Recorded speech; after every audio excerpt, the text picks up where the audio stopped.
Comforting someone who is grieving is not about becoming an expert in grief psychology.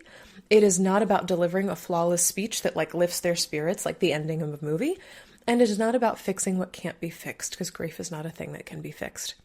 Comforting someone who's grieving is about using your pre-existing strengths, things you already have inside you, to support someone you care about who is in pain.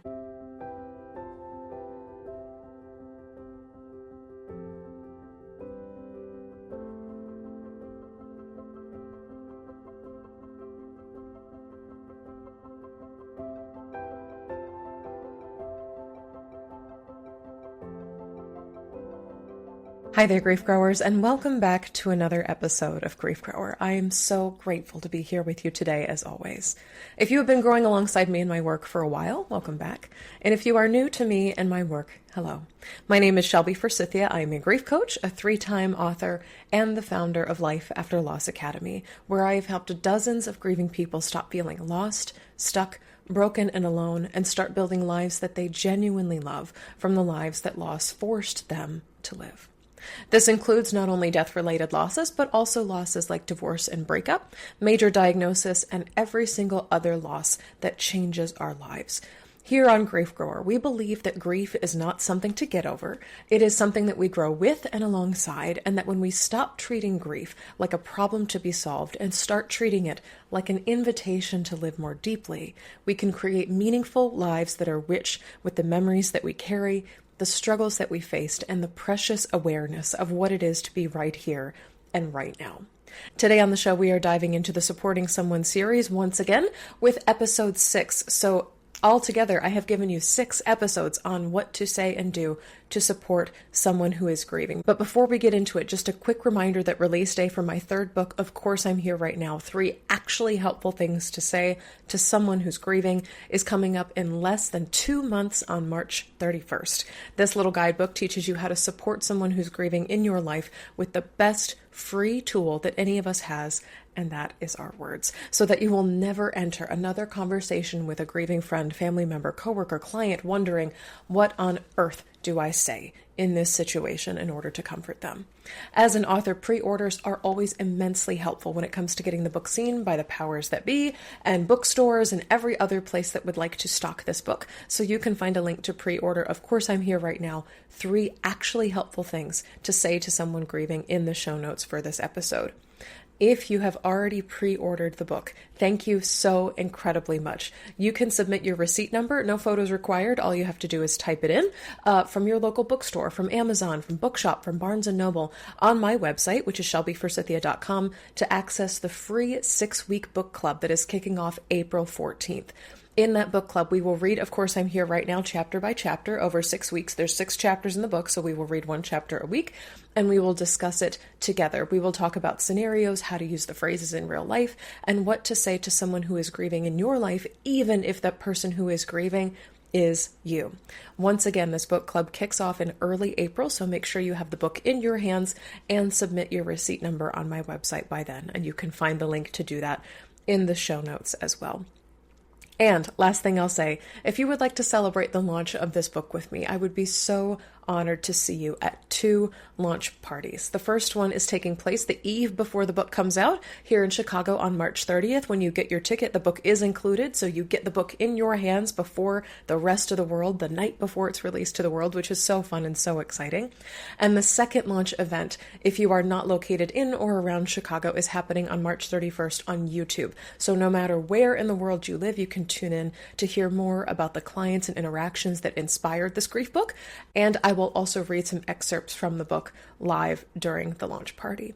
And of course, the replay of that virtual launch party will be made available if you cannot attend live, because I want to honor the fact that so many of my clients and students and friends and family members are in different time zones of the world, and yet we are all either grieving or supporting someone through grief, sometimes both at the same time. So I really want to make this launch party and sort of the thesis of this book available to you whenever you would like to watch it.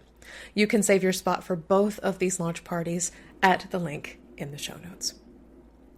Okay, let's get into Supporting Someone series number 6, and this is How to Comfort Someone Who is Grieving. This is inspired by my new book, Of Course I'm Here Right Now, 3 powerful ways to show up with care. And the reason I wrote this episode and wanted to bring it to you is because odds are, whether you're grieving or you consider yourself not grieving in this season, you are probably listening because someone in your life is experiencing a loss. That person may be you, that person may be someone that you know.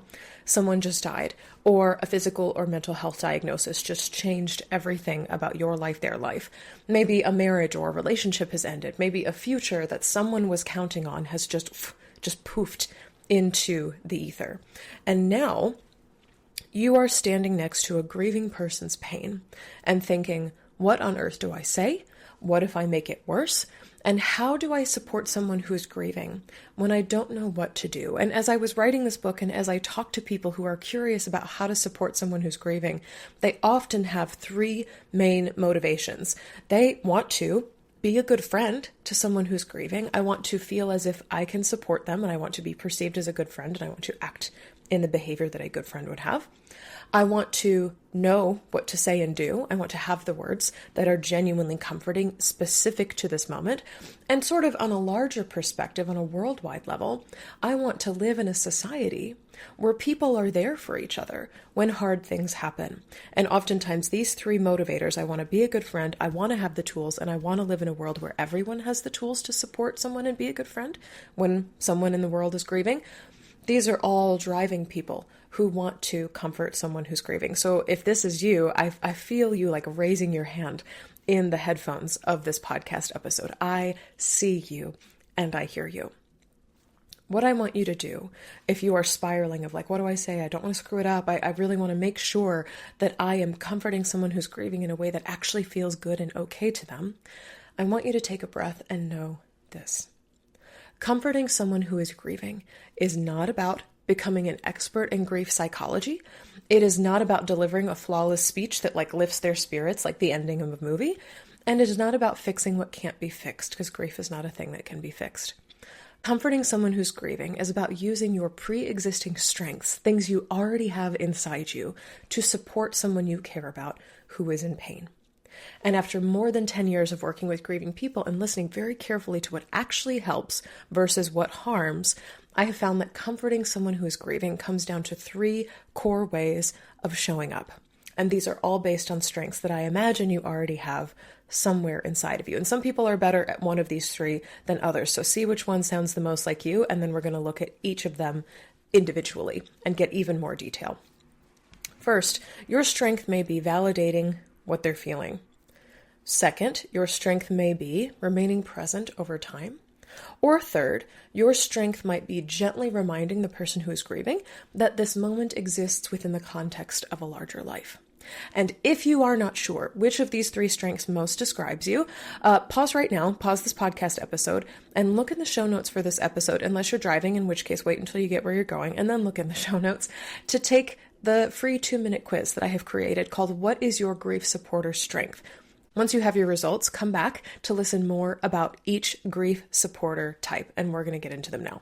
What I want you to take with you as we continue this episode is that comforting someone after a loss is a lot easier and less pressure cooker filled than most people think. And it does not require you to be a therapist, which we've already mentioned, but you also don't have to know how to make a casserole or have the money to send a bunch of flowers or groceries to their home. So if you want to meaningfully support someone grieving, let's explore these three different types of strengths that you can already have as a grief supporter that you can hone and perfect and add words to comfort someone who is grieving. And you can figure out what type of grief supporter you are, what your innate gifts and strengths are, and use those to your advantage the next time someone you know is in crisis. Okay, the first type is a comforter who supports someone grieving by validating their emotions. And this is important because grief is very disorienting. It can make the person going through it feel irrational or reactive or foggy or angry or exhausted or overwhelmed, a whole plethora of things. And on top of all that, so many grieving people have told me in more than 10 years of grief coaching that they're doing grief wrong, or they're afraid that they're crazy, or they think that nobody really understands what it is they're going through. They wonder if they're too emotional or not emotional enough, or they're talking about the loss too much or not talking about it enough, or crying about the loss too much or not crying enough to prove that they care about who or what they lost. So one of the most stabilizing things that you as a comforter can offer them is simple emotional validation. And what validation means, if you're not familiar with this term, is that you help a grieving person's emotions make sense, not in a clinical way. You don't have to break it down for them from a psychology perspective, and not with really long explanations, but just in a human way. So here's some examples of what validation, emotional validation looks like in practice. So when someone says, I can't even focus at work, you might respond, well, of course you can't focus at work the way you used to. You're grieving. Or when they say, I'm so angry and I don't even know why, you might say, that makes sense to me. There's a lot that feels unfair about loss. You are not analyzing them, you are not correcting them, and you are not redirecting them toward like gratitude or positivity or growth. Instead, you are communicating one simple, powerful statement. Your reaction to grief is normal. And this matters because grieving people are constantly exposed to this subtle pressure to look on the bright side or to move forward or to be like everyone else. And so when you validate instead of minimize their emotions, you create emotional safety within your relationship. And in my free quiz where you can discover your personal grief support strength, one of the supporter types is called the perceptive permission granter. These are the emotional validators. This is your innate strength. So maybe you naturally think or say things like, your feelings make sense. I can see how you got there. I hear you. I believe you. People who are emotional validators or perceptive permission granters, because I had to come up with a fun name, they do not try to fix what a griever is feeling. They legitimize it, sometimes even offering evidence. And here is what is important. You do not need to be an emotions person or a feelings person to do this well, to grant someone emotional permission to have their feelings. You do not need a degree in counseling, and you do not need a huge emotional vocabulary, and you also do not need to cry alongside them.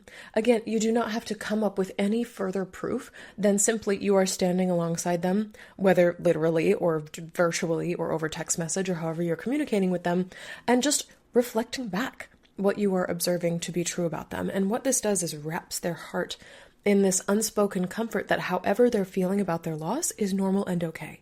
Underneath every validating phrase, I see you, I hear you, I believe you, that makes sense to me, of course you would feel that way, is the same foundation.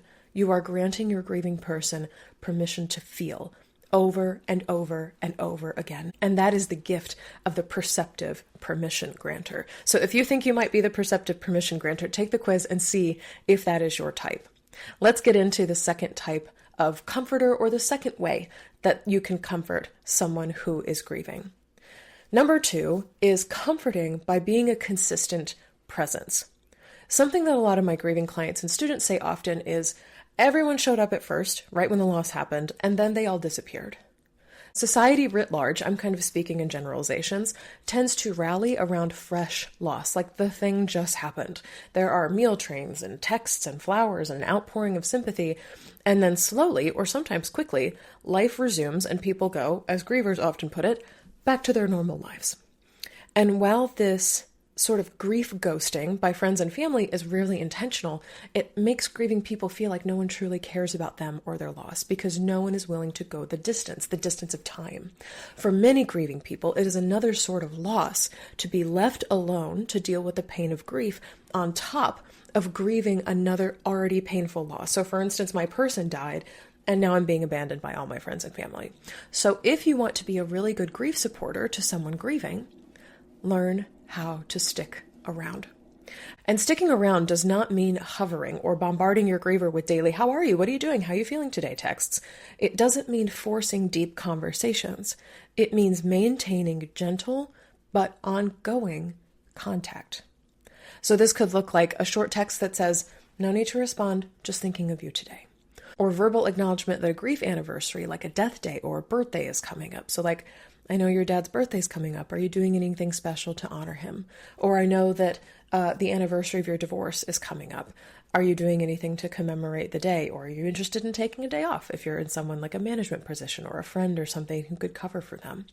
You could offer an invitation to walk with no pressure to join, or to go see a movie, or to go to a very low stakes restaurant reservation or a concert or something similar.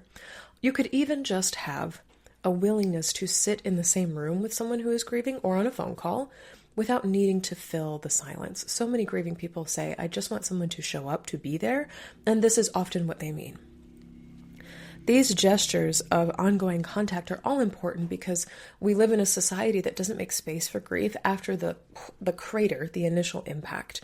When you choose to keep acknowledging grief over the long haul, you communicate to your grieving person, your loss is still important to me. So in my free quiz, which once again, you can find it in the show notes for this episode, or if you're watching on YouTube, you can find it in the description. One of the quiz results is called the Compassionate Companion. If you are a compassionate companion, you understand instinctively that grief is not a thing that happens one time. There's not just the moment the crater is created. You recognize that what comforts most is often consistency, showing up as the person who is dealing with this crater that blew this giant hole in their lives, slowly pieces things back together. To accompany a griever's heart over time, you don't have to say profound things. In fact, you honestly don't really need to say much at all. It is the checking in and the checking in over time that is the most important. Said another way, you do not have to spend a lot of time with a grieving person. You just have to keep showing up over time. Your continued presence in their life communicates something very powerful, and that is one of my favorite phrases, whether you say it out loud or not. I have not forgotten that you are grieving. Many people worry that they will say the wrong thing and make things worse for the person they're trying to comfort, and so they pull back. But for most grievers, silence from others or stepping away hurts more than imperfect words. So if you are someone who does not love like long heart-to-heart conversations, showing up over time in small ways might actually be your strength. You might be the steady one in their lives, the one who keeps checking in, the one who sends the short, simple message without requiring anything in return. And your reliability as the compassionate companion lets them know that it's okay that they are still grieving and that they are still remembering and processing and being changed by their loss. At the core of every check-in that you have with them of I'm still here, you demonstrate that you're one of the ones who gets it. Grief does not vanish with time, and neither do you. And what a gift that is to somebody who's grieving. Okay, let's get into the last way that you can comfort someone who's grieving here, and this is by gently providing perspective. This is not everyone's gift in life after loss, but for people who this is their gift, they are really, really good at it. And let me say more on what I mean by gently providing perspective. Grief can make the pain of this present moment feel permanent, especially when a permanent loss like a death or a life-changing diagnosis is the thing that they're mourning. The intensity can convince someone grieving that because this is how it is right now, this is how it's going to be forever. When you carefully place your grieving person's pain in some kind of context, you create breathing room in their brain and sometimes a shred of hope that their suffering is not all there is. To be very clear, this does not mean saying, it will get better, you can try for kids again, you'll find love again. It does not mean pointing out silver linings or asking them to look on the bright side. And it really, really, really doesn't mean rushing them towards joy or happiness. This means offering perspective, means acknowledging how hard this specific, unique moment is, while also anchoring it in time. Almost like tying an anchor to the reality of right now and saying, yep, this is true, this is heavy, this is real. And also, this is not all there is. So people who are good at this flavor of comforting, say things like, right now, everything feels really heavy. Or, this season is incredibly difficult. Or, I can see how hard you're trying in this chapter. These small phrases, these prepositional phrases of right now, this season, this chapter, all these time-oriented sayings, they do something really, really important. They frame your grieving friend's pain as real and intense and valid, but also not endless. In my free grief supporter quiz, What's Your Grief Supporter Strength? This supporter type is called the narrative navigator. These are the people who can hold two truths at once. This is really effing awful, and this is not the entirety of your existence. You do not need to be poetic to be a narrative navigator. You do not need to predict someone's healing timeline. You are not promising anything about their future. You are simply naming what is happening in a way that prevents the pain from swallowing or consuming their whole entire rest of their life. And for someone who feels consumed by grief, that subtle reframing, whether they recognize it or not, can be incredibly stabilizing. Again, as I said in the beginning of this episode, you do not need to be a therapist to offer this. You do not need specialized training. You just need to be thoughtful about your language. So instead of saying, it won't always hurt this bad, you'll have future kids, you'll find love again, it's okay, blah, blah, blah, it'll all work out in the end, you say instead, right now, I can see how much this hurts. And your framing of this moment in time as just that, a moment right now in this season for the moment, shows them that it is possible to honor and be present to the grief that is happening right here, right now, while also acknowledging that the here and now is always changing.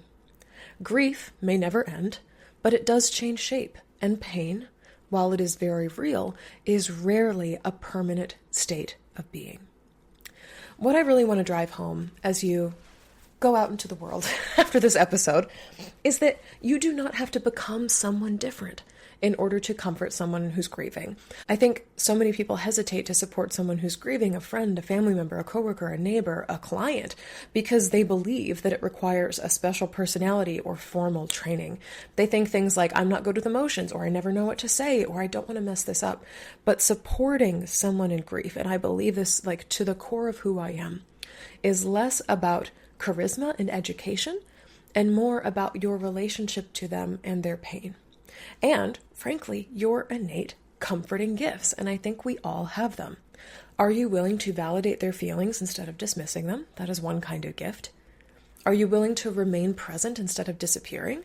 That is another kind of gift. Or are you willing to frame the moment gently instead of forcing fake optimism? That is another kind of gift. That's it. That is all it takes to comfort someone who is grieving in your midst. The world does not need more people who are trying to get grief right. It needs more steady humans who are willing to show up thoughtfully exactly as they already are. So here is your next step, whether you are grieving or supporting someone who is. You are listening to this episode because you want to support someone well. Please take the quiz. What is your grief supporter strength? It is free. It takes less than 2 minutes. You will discover your natural way of comforting someone who is in pain.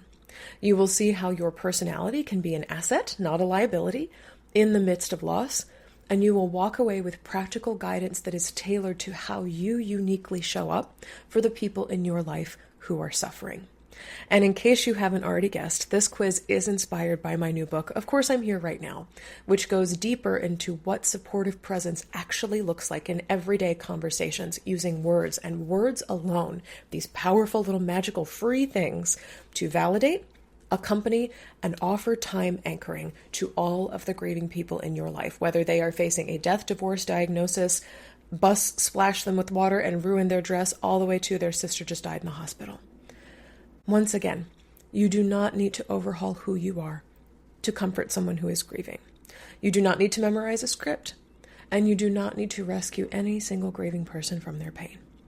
You just need to show up in a way that says, your feelings make sense, validator, I am still here, accompanier, or this moment, as hard as it is a moment in time, contextualizer.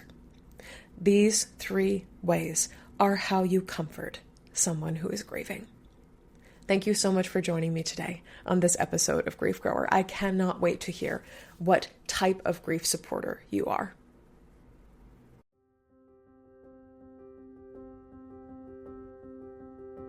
That's all for this episode of Grief Grower. Thank you so much for joining me today. If you're looking for grief support beyond this show, you can find free workshops, articles, and my new What's Your Grief Supporter Strength quiz at shelbyforsythia.com/links. And if you'd like to get support from me for your unique loss experience, join us in Life After Loss Academy, my online course and community. As a student, I'll walk you through my 5-step grief framework for rebuilding after loss, and you can get live coaching from me every single week to answer your questions. Replays are always available if you can't attend live. It's just $33 a month to join, or $22 a month if you're a marginalized or financially stressed griever, and you can cancel at any time. If this podcast felt validating, comforting, educational, or otherwise helpful to you, please subscribe and leave a review on Apple Podcasts or Spotify. And be sure to share Grief Grower with a friend, because you never know what someone you love is going through. Grief Grower is hosted by me, Shelby Forsythia, and the theme music is by our very own Addie Goldstein. Until next time, I see you. I am so proud of you and the work that you're doing in the world, and I love you. Because even through grief, we are growing.